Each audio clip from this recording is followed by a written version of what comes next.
Assalamualaikum warahmatullahi wabarakatuh. Perkenalkan, nama saya Demi Murdaningrum. Saya berasal dari Prodi Biologi. Kali ini saya akan membawakan tentang resumen materi dari PBAK hari pertama dan PBAK hari kedua. Langsung saja, dari PBAK hari pertama ialah dimulai dari wawasan bidang kerjasama dan kelembagaan. Kampus kita yang seperti dikomitmenkan pada kesempatan tahun ini, roadmap kita ada di pengakuan dan reputasi internasional. UIN Maulana Malik Ibrahim Malang banyak diminati oleh negara sahabat. Totalnya adalah 39 negara yang mempercayakan diri ikut bergabung sebagai mahasiswa UIN Maulana Malik Ibrahim Malang. Pada tahun ini ada 10 orang dari negara sahabat kita yang telah mendaftarkan diri sebagai mahasiswa baru di tahun 2021 tahun 2022 di UIN Maulana Malik Ibrahim Malang. Sasaran wakil rektor bidang kerjasama dan kelembagaan adalah penguatan antar institusi. Institusi yang dimaksudkan adalah perguruan tinggi, industri, dan institusi lembaga publik dan lembaga sosial kemasyarakatan. Terkait penguatan kerjasama antar institusi perguruan tinggi, kampus kita masuk 10 perguruan tinggi bereputasi internasional. Kampus kita juga diberi kesempatan untuk menitipkan mahasiswanya magang di beberapa perusahaan multinasional. Kita juga kerjasama dengan BUMN atau BUMD dalam rangka pelatihan dan peningkatan pendidikan kemahasiswaan. Dalam waktu dekat, pembangunan kampus 3 mendapat support dari SFD yang nilainya luar biasa fantastis. Untuk materi yang kedua dari PBAK hari pertama ialah dari Wakil Rektor Bidang Kemahasiswaan. Menjadi mahasiswa UIN Malang Maulana Malik Ibrahim itu tidak mudah.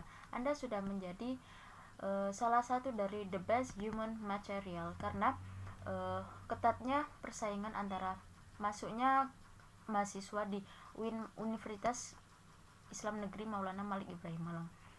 Beliau, Wakil Rektor Bidang Kemahasiswaan, mengajak untuk mengupayakan diri dalam mengikuti perkuliahan di kampus UIN Maulana Malik Ibrahim Malang.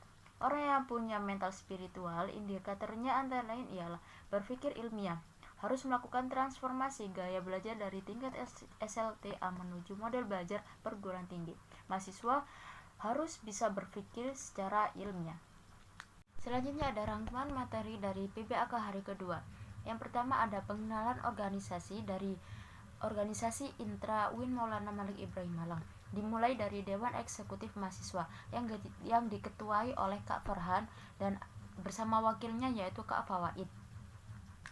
Fungsi dari DEMA antara lain adalah yang pertama sebagai pelaksana program organisasi kemahasiswaan, yang kedua ada sebagai lembaga yang mengkoordinasikan dan menginstruksikan pelaksanaan kegiatan kemahasiswaan di tingkat universitas. Selain itu, adapun tugas dari DEMA UIN Maulana Malik Ibrahim Malang antara lain yaitu yang pertama melaksanakan program kerja organisasi yang sudah disepakati oleh Senat Mahasiswa atau disebut dengan SEMA Universitas. Yang kedua mengkomunikasikan dan menginformasikan kegiatan kemahasiswaan di tingkat universitas. Yang ketiga ada melaksanakan koordinasi dan sinkronisasi kegiatan kemahasiswaan.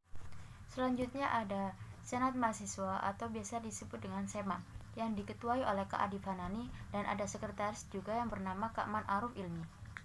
Tugas dari SEMA Universitas antara lain yaitu yang pertama mengawasi dan mengontrol DEMA Universitas, yang kedua ada memberikan persetujuan setiap kegiatan yang akan dilaksanakan oleh DEMA Universitas, yang ketiga ada memberikan pengesahan setiap laporan pertanggungjawaban setelah selesai agenda tersebut, yang keempat memfasilitasi aspirasi mahasiswa UIN Maulana Malik Ibrahim Malang dan menyalurkannya kepada pihak-pihak yang bersangkutan. Yang kelima adalah mengawasi setiap kebijakan dan keputusan yang diambil oleh DEMA Universitas. Yang keenam antara merancangkan dan menetapkan peraturan organisasi UIN Maulana Malik Ibrahim Malang. Adapun wewenang SEMA Universitas Islam Negeri Malang antara lain ialah yang pertama, membentuk undang-undang yang dibahas dengan presiden mahasiswa untuk mendapatkan persetujuan bersama. Yang kedua, menampung dan mempertimbangkan segala aspirasi mahasiswa.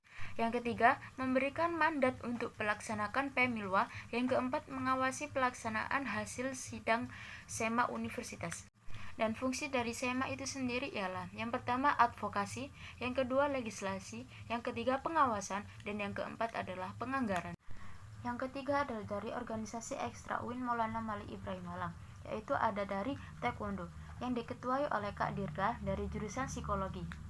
Visi dari organisasi Ekstra Taekwondo itu sendiri ialah menjadi unit kegiatan mahasiswa atau UKM yang terkemuka dalam pelatihan ketaekwondoan, keorganisasian, dan keagamaan untuk menghasilkan generasi berprestasi, siap fisik, mental, spiritual, dan akal dalam berjuang dan bersaing dalam kehidupan. Dan memiliki misi yang pertama adalah menyelenggarakan program latihan taekwondo secara rutin dan intensif sebagai pembentukan generasi yang berprestasi. Yang kedua, menyelenggarakan kegiatan yang berorientasi pada pendidikan dan keorganisasian dalam mempersiapkan generasi yang mampu bersaing dan berjuang dengan kesiapan akal dan mental. Yang ketiga adalah menyelenggarakan kegiatan yang berorientasi pada spiritual sebagai pembentukan karakter yang berkelakuan baik. Yang keempat adalah menjaga nilai-nilai religius dan dalam menyelenggarakan kegiatan. Adapun kegiatan dari taekwondo itu sendiri antaranya adalah ada latihan yang merupakan agenda yang dilakukan 5 hari sekali, yaitu pada malam Rabu, malam Jumat, malam Kamis, malam Sabtu, dan Sabtu pagi. Dan yang kedua ada Gasuku, yang merupakan agenda latihan bersama para senior dan pelatih di alam seperti di pantai.